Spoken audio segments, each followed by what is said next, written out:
Assalamualaikum warahmatullahi wabarakatuh. Di sini saya Fitria Khorunasikin akan mepresentasikan pendekatan komunikatif dalam pembelajaran bahasa yang dimana mempunyai pengertian tingkat asumsi atau pendirian mengenai bahasa dan pembelajaran bahasa atau boleh dikatakan sebagai falsafah tentang pembelajaran bahasa yang dimana pendekatan komunikatif dalam pembelajaran bahasa ini mempunyai beberapa isi, yaitu ada ciri-ciri, tujuan pendekatan, karakteristik, dan penerapan.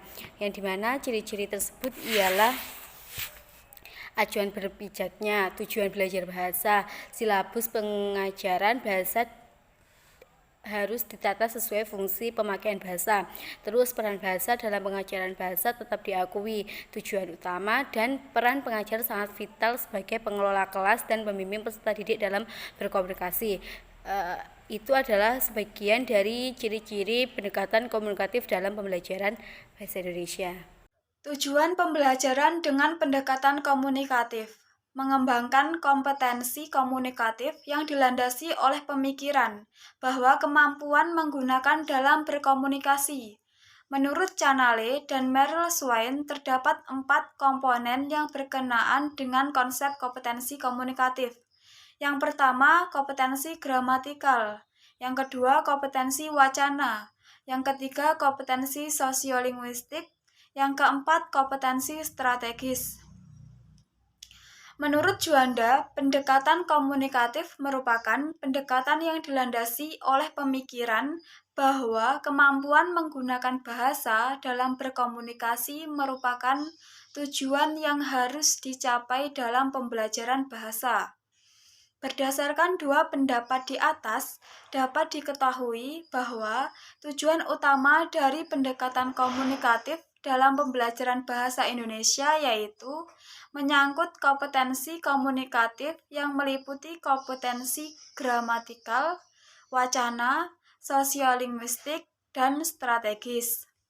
Karakteristik pendekatan komunikatif. Fumia menyatakan bahwa pendekatan komunikatif dipandang sebagai pendekatan yang memiliki karakteristik, yaitu memusatkan pada fungsi bahasa bukan pada struktur bahasa.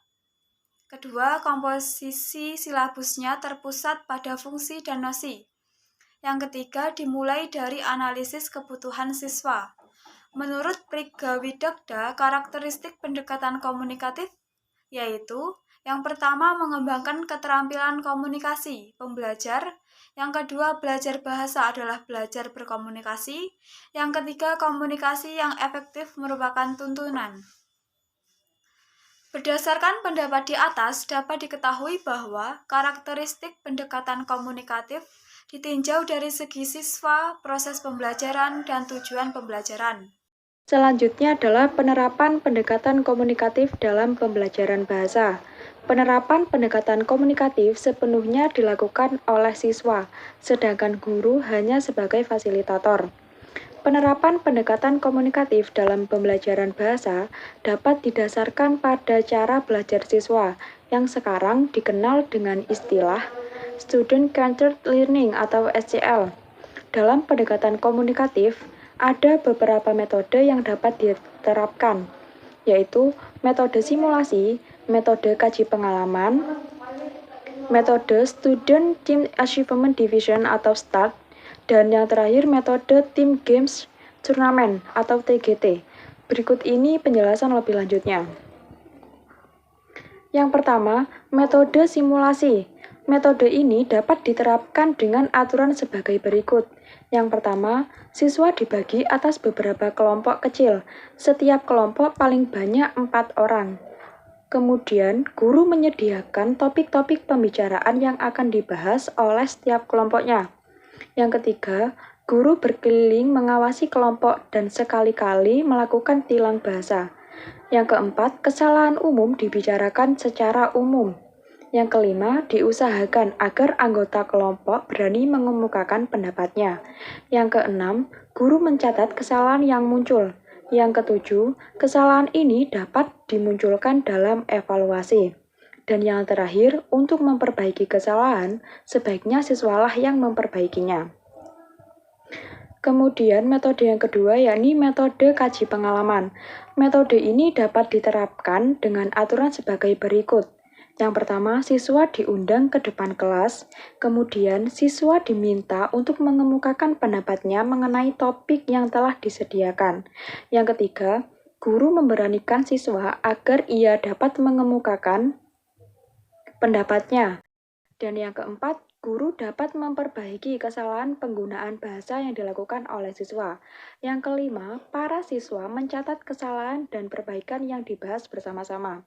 Yang terakhir, kesalahan yang selalu muncul dapat dijadikan bahan evaluasi. Selanjutnya, yakni metode STAD atau Student Team Achievement Division. Metode ini dapat diterapkan dengan aturan sebagai berikut. Yang pertama, penyajian guru. Yang kedua, diskusi kelompok siswa. Yang ketiga, tes atau kuis atau silang tanya antar kelompok. Yang terakhir yakni penguatan dari guru. Metode yang keempat atau metode yang terakhir yakni metode TGT atau Team Games Tournament. Metode ini dapat diterapkan dengan aturan sebagai berikut.